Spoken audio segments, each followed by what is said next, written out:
South African National Blood Service is encouraging young people to donate blood.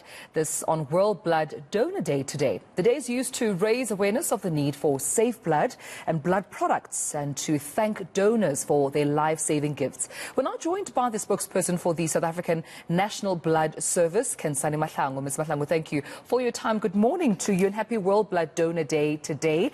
Let's talk about this year's theme and what you're hoping to emphasize as you continue to raise awareness on the importance of donating blood.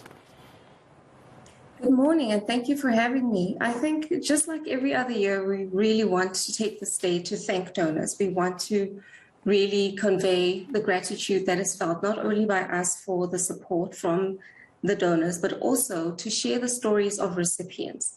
You know, I think most of the time blood donation doesn't really mean anything to people until we put a face to it. So this year we're just trying to take it back there, really have people share their stories, give their accounts of how blood donation has saved their lives, and maybe convince a couple more people to donate. Yeah, and I know in South Africa, I mean, National or rather World Blood Donor Day falls just 2 days before Youth Day. What do you think is the significance of this day falling on Youth Month, but also just emphasizing on the role that young people have played when it comes to donating blood?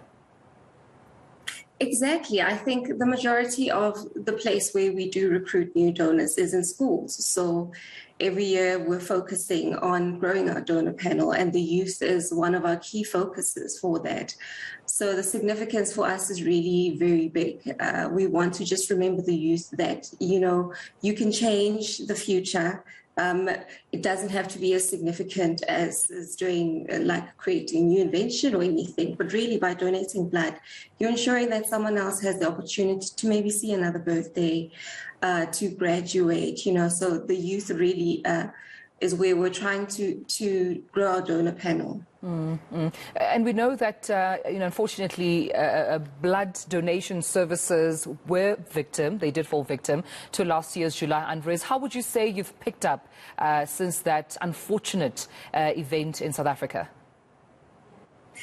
We're always rather ready to react to such situations. So when that did happen, fortunately, there was no blood on site, and very few things were damaged at the donor centers that were targeted. So we're very thankful for that in any case. And we really have recovered quite well. It really took us just a couple of days to bounce back, and we've been great ever since. And with that being said, do you think there's still more that authorities and government can still do to support organizations like yourself, but also, in terms of resources that are needed for those who are coming in to, donate blood, so that it's more seamless and it's rather a seamless process which is better supported by government?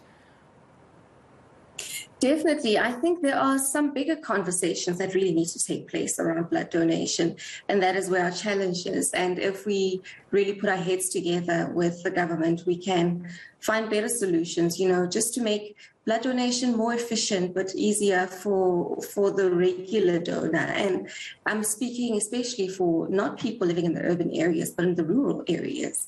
Those conversations really need to take place so we can see how we can encourage blood donation there, but also help the people who are around those areas. Yes, it's almost easy to talk about blood donations just in a form of those who donate blood, but what about those who receive the blood, transfusions of blood in this instance? I mean, where are the challenges there, where are the gaps there, if any, and how is that part in terms of receiving blood in the country doing, would you say, from your perspective?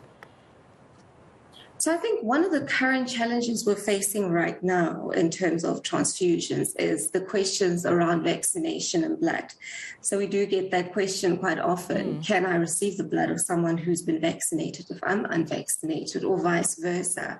And that's where we're trying to really educate our donors and potential donors or recipients as well. We're trying to have that conversation that really it's still safe to receive blood from a vaccinated or unvaccinated individual at this point. The research supports that blood transfusions are still safe. So we're really trying to then spread the word around that in this particular moment. All right, well, we'll have to leave it there. Kensani Mahlangu from the South African National Blood Service. Thank you so much for your time and joining us this morning.